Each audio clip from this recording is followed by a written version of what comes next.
سے مدینہ منورہ سے تاشقند، سمرقند، بخارا و قازقستان 5000 میل کے فاصلے پر ہے۔ مدینہ منورہ سے لیبیا 3000 میل کے فاصلے پر ہے۔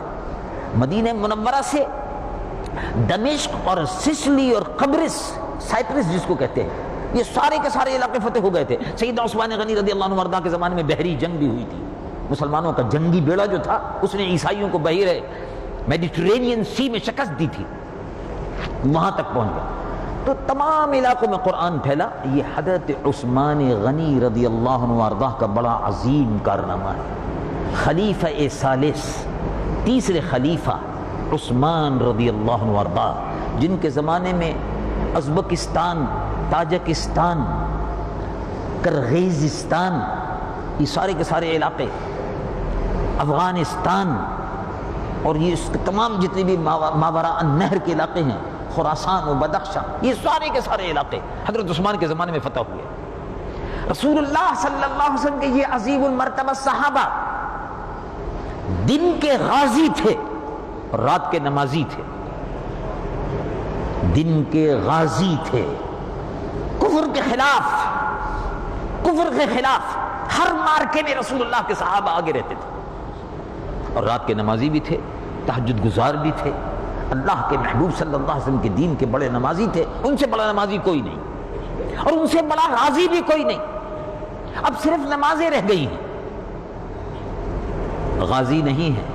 جب لڑنے کا موقع آتا ہے تو کہتے ہیں کہ ہمارا سیاست سے کوئی تعلق نہیں ہے، کھانے پینے سے تعلق ہے، حلوہ خوری سے تعلق ہے، آرام طلبی سے تعلق ہے، جب لڑنے کا موقع آتا ہے۔ لیکن رسول اللہ حضور پرنور صلی اللہ علیہ وسلم کے صحابہ دن کے غازی تھے۔ بدر کے میدان میں رسول اللہ صلی اللہ علیہ وسلم کے ساتھ ساتھ کافروں کے مقابلے پر سینہ صبر ہوتے تھے، اور جب رات کا وقت ہوتا تھا تو تہجد کی نمازیں پڑھتے تھے۔ یہ اللہ کے محبوب صحابہ کی سنت بھی ہے۔ جہاد بھی سنت ہے اور تہجد بھی سنت ہے، جہاد بھی سنت ہے۔ کافروں کے مقابلے پر دین کی بالادستی کے لیے، رسول اللہ کے دین کے غلبے کے لیے جد و جہد کرنا، بادشاہوں سے، عیسائیوں سے مقابلہ کرنا، یہ بھی سنت رسول اللہ صلی اللہ علیہ وسلم ہے۔ آپ نے سنا وہ واقعہ، حضور پرنور صلی اللہ علیہ وسلم نے لشکر تیار فرمایا تو کہا بھائی کیا دو گے؟ جس کے پاس جو کچھ بھی ہے لے آؤ۔ واقعہ آپ پڑھتے رہتے ہیں، سنتے رہتے ہیں۔ جس کے پاس جو کچھ بھی ہے مسجد نبوی میں ارشاد فرمایا لے آؤ۔ عمر فاروق بھی لے آئے، ابو بکر صدیق بھی لے آئے، جو جس کے پاس تھا وہ لے آئے۔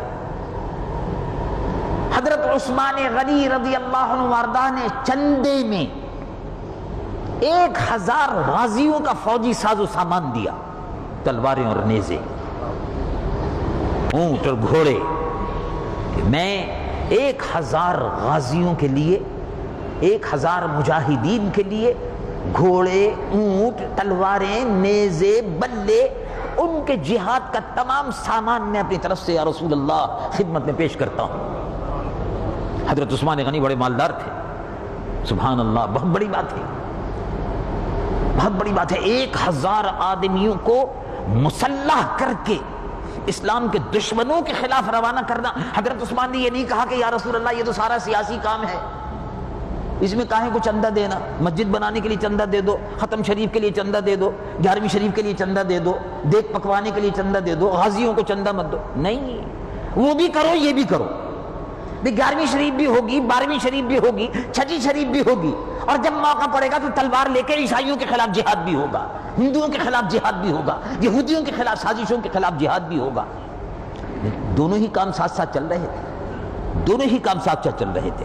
اللہ کے محبوب صلی اللہ علیہ وسلم کے یہ عظیم المرتبہ صحابی سیدنا عثمان نے دیا، اور اسی میں وہ واقعہ مشہور ہے کہ ابو بکر صدیق تشریف لائے، انہوں نے کہا حضور یہ میری طرف سے ہے۔ کہا ابو بکر کیا لے آئے؟ کہا حضور بس یہی حاضر ہے جو گھر میں تھا وہ لے آیا۔ تو ابو بکر گھر والوں کے لیے کیا چھوڑا؟ تو کہا اللہ کے محبوب صلی اللہ علیہ وسلم صدیق کے لیے ہے خدا کا رسول، بس اللہ اور اس کے رسول کو چھوڑا۔ یہ اسی جنگ کا واقعہ ہے۔ چنانچہ لشکر تیار ہوا اور اللہ کے محبوب صلی اللہ علیہ وسلم کی قیادت میں وہ لشکر روانہ ہوا تبوک کی طرف، عیسائیوں سے مقابلے کے لیے روانہ ہوا، جب 1,00,000 مسلمانوں کی آمد کی اطلاع قیصر روم کو ملی تو عیسائی فوجیں سن کر بھاگ گئیں، اور رسول اللہ صلی اللہ علیہ وسلم میدان جہاد سے بغیر لڑے ہوئے واپس آ گئے، اس لیے کہ دشمن بھاگ چکا تھا، لیکن حضور خود مجاہدین کی قیادت فرما رہے تھے، حضور خود مجاہدین کی قیادت فرما رہے تھے۔ یہ تو واقعات ہیں جو احادیث میں ہیں، قرآن میں ہیں، سیرت مبارکہ میں ہیں، سارے واقعات ہیں، آپ اس کو پڑھ سکتے ہیں، تفصیل سے دیکھ سکتے ہیں۔ اب ذرا غور فرمائیے کہ جو لوگ اس بات کی تلقین کرتے ہیں صبح سے شام تک کہ یہ ہمارا کام نہیں، وہ ہمارا کام نہیں، حکومت ہمارا کام نہیں، یہ ہمارا کام نہیں، یہ بھی سیاسی کام ہے، وہ بھی سیاسی کام ہے،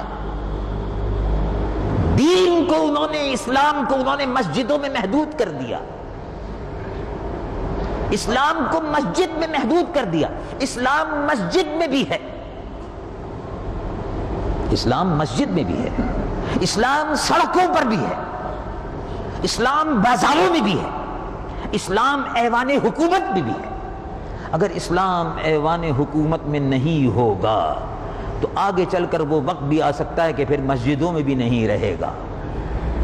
اگر یہ بات نہ ہوتی تو رسول اللہ صلی اللہ علیہ وسلم مسجد سے باہر تشریف لا کر اسلام کی حکومت قائم نہ فرماتے، لیکن مسجد سے باہر نکل کر اسلام کی حکومت اس لیے قائم کی تاکہ وہ حکومت مسجد کی حفاظت کر سکے اور مسجد میں آنے والوں کی حفاظت کر سکے۔ یہ اللہ کے محبوب حضور پرنور سید العالمین محمد رسول اللہ صلی اللہ علیہ وسلم کا طریقہ یہی تھا، قرآن اور حدیث میں یہی ہے۔ اور صورتحال اب یہ ہو گئی ہے کہ خود بدلتے نہیں، قرآن کو بدل دیتے ہیں۔ ہوئے کس درجہ فقیہان حرم بے توفیق، خود بدلتے نہیں، قرآن کو بدل دیتے ہیں۔ جہاد کے موضوع پر بات ہی نہیں ہوتی، عیسائیوں کے خلاف اگر تقریر ہوتی ہے، یہودیوں کے خلاف تقریر ہوتی ہے، فلسطین کے مسلمانوں کے قتل عام پر اگر مسجد میں بات ہوتی ہے تو جاہل لوگ کہتے ہیں کہ یہ سیاسی گفتگو ہو رہی ہے۔ اور اس زمانے میں مسجد نبوی میں صبح و شام اسلام کی سربلندی کے چرچے کے لیے لشکر تیار ہوتے تھے، مسجد نبوی میں بیٹھ کر نقشے تیار ہوتے تھے، اس راستے سے جانا ہے، اس راستے سے کافروں کو گھیرنا ہے اور اس راستے سے ان کو مارنا ہے۔ یہ سازش، یہ اسلام کے خلاف جتنی سازشیں عیسائی اور یہودی اور ہندو کر رہے تھے، مشرکین بت پرست، ان کے مقابلے کی تیاریاں ہوتی تھی۔ سیدنا عثمان رضی اللہ عنہ وارضہ نے اپنا مال و متاع سب دے دیا، غنی تھے۔ حضرت عثمان غنی رضی اللہ عنہ وارضہ حضور پرنور صلی اللہ علیہ وسلم کے داماد تھے۔ حضرت عثمان غنی رضی اللہ عنہ وارضہ کو حضور پرنور صلی اللہ علیہ وسلم کو حضرت عثمان سے محبت تھی۔ ایک بیٹی کی شادی آپ سے کی تھی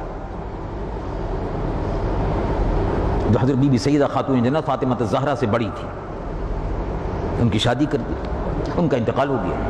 کچھ عرصے کے بعد حضرت عثمان کو جو بیٹی دی تھی ان کا انتقال ہو گیا، تو اس کے بعد حضور کی دوسری بیٹی موجود تھی، ان کو بھی دے دیا، ان کا بھی انتقال ہو گیا۔ اب کوئی بیٹی نہیں تھی، تو حضور پرنور صلی اللہ علیہ وسلم نے مجلس میں رونق افروز تھے تو ارشاد فرمایا، اگر اللہ تبارک و تعالی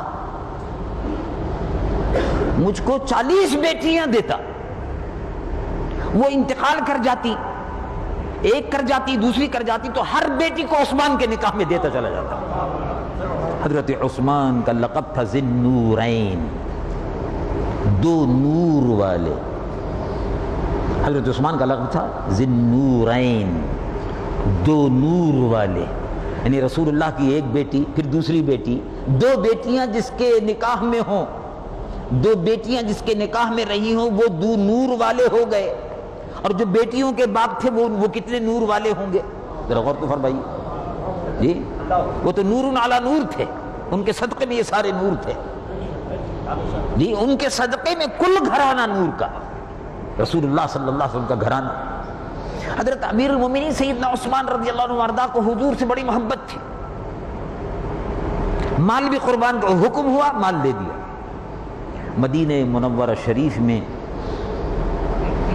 گیہوں کی قلت ہو گئی. مدینہ منورہ شریف میں گیہوں کی قلت ایسی بہت مہنگا ہو گیا، لوگوں کو بڑی تکلیف، اور خیال یہ تھا کہ اگر تھوڑے دن اگر گیہوں نہیں آیا، شام وغیرہ سے گیہوں آتا تھا، اگر نہیں آیا تو لوگ بھوکے مرنے لگیں گے. ایک دن بازار میں یہ اطلاع آئی کہ آج حضرت عثمان غنی رضی اللہ عنہ وارضہ کا مال دمشق سے آ رہا ہے. تو بڑے بڑے بیپاری، مدینہ منورہ میں یہودی بڑے بیپاری تھے اس زمانے میں. حضرت عثمان غنی رضی اللہ عنہ وارضہ بھی بڑے بیپاری تھے. عثمان غنی غنی بھی تھے اور سخی بھی تھے. حضرت عثمان غنی رضی اللہ عنہ وارضہ کا قافلہ آنے والا تھا.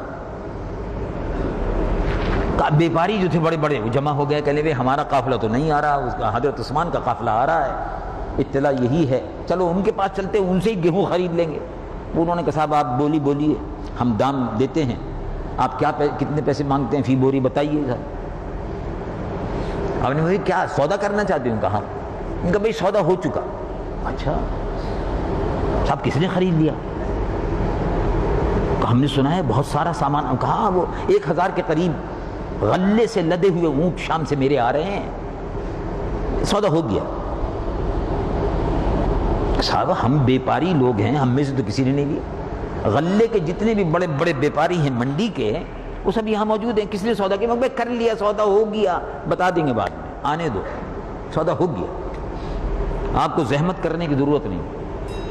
اچھا تھوڑی دیر ہوئی، قافلے والے آنے شروع ہوئے، قافلے کی آوازیں آنے لگیں، اونٹوں کی گھنٹیاں بجنے لگیں. قافلہ مدینہ منورہ شہر میں داخل ہوا. لوگ خوشی کے مارے پھولے کہ سبحان اللہ. ہم سمجھ رہے تھے 1-2 روز اگر اور گزر گئے تو قحط شروع ہو جائے گا. الحمدللہ گیہوں آ گیا، جو آ گئے، باجرہ آ گیا، کھانے کا سامان آ گیا. حضرت عثمان غنی رضی اللہ عنہ کے پاس پھر وہ لوگ آئے کہ صاحب جتنی بھی قیمت ہو آپ ہم سے لے لیجئے. اس لیے کہ بیپاری اس فکر میں رہتا ہے کہ کسی طرح سے اس کے جلدی سے پیسے مل جائیں اور دام بڑھ جائیں، روک لیے جائے اور دام بڑھا دیے جائے. اور احتکار ہے یہ، غلے کو روکنا، روک کر دام بڑھا دینا، یہ حرام ہے. احتکار، حدیث نبوی شریف میں اس کو احتکار کہتے ہیں. احتکار کرنے والا مجرم ہے اور احتکار حرام ہے، جنت کی خوشبو سے محروم رہے گا، اس لیے کہ وہ لوگوں کو بھوکا مارنا چاہتا ہے. اللہ کے محبوب صلی اللہ علیہ وسلم نے حضرت عثمان کی جو تربیت دی تھی وہ دیکھی. غلہ آیا، جب آ کے سب منہ بیٹھ گئے، صاحب کچھ پیسے؟ کا کچھ نہیں، سامان سودا ہو چکا ہے، ہو چکا سودا. کہا صاحب کوئی منافع وغیرہ کتنے میں سودا ہوا؟ کہا کیا پوچھتے ہو، بہت لمبا سودا ہے، بڑا زبردست سودا ہے، ایسا سودا ہے کہ جس میں ایک کے 700 ملتے ہیں. میں نے اپنے رب سے سودا کر لیا. اور مدینہ منورہ کے غریب اور فقیر اکٹھے ہونے شروع ہوئے. امیروں کے پاس تو رہتا ہی ہے غلے کا اسٹاک، اصل تو غریبوں کا مسئلہ تھا. اور ہر حکومت کو غریبوں کی فکر ہوتی ہے. ہمارے یہاں کی طرح سے نہیں ہے، ہر حکومت کو، ہمارے یہاں تو یہ ہے کہ ہر حکومت کو اپنی فکر ہوتی ہے، غریبوں کی فکر نہیں ہوتی. ہمارے یہاں کی جو بھی حکومت برسر اقتدار آتی ہے پاکستان میں، اور آج بھی جو حکومت برسر اقتدار ہے، اس کو اس بات کی فکر ہے کہ میں رہوں، کوئی رہے نہ رہے، میں اقتدار میں رہوں. اس کو اپنی فکر ہوتی ہے. اور سبحان اللہ، مسلمانوں کے حاکم اور مسلمانوں کے والی ایسے ہوتے تھے، اور مسلمانوں کے حاکم وہ ہوتے تھے کہ جن کو غریبوں کی فکر ہوتی تھی. آپ نے فرمایا یہ 1000 اونٹ جن پہ غلہ لدا ہوا ہے، جتنے بھی غریب ہیں سب لوٹ لو، اللہ کی راہ میں یہ سب صدقہ اور خیرات ہوں گے. یہ تھے حضرت عثمان غنی رضی اللہ عنہ وارضہ. حضور پر نور سید العالمین محمد الرسول اللہ صلی اللہ علیہ وسلم نے صحابہ رضوان اللہ علیہم اجمعین کو حکم فرمایا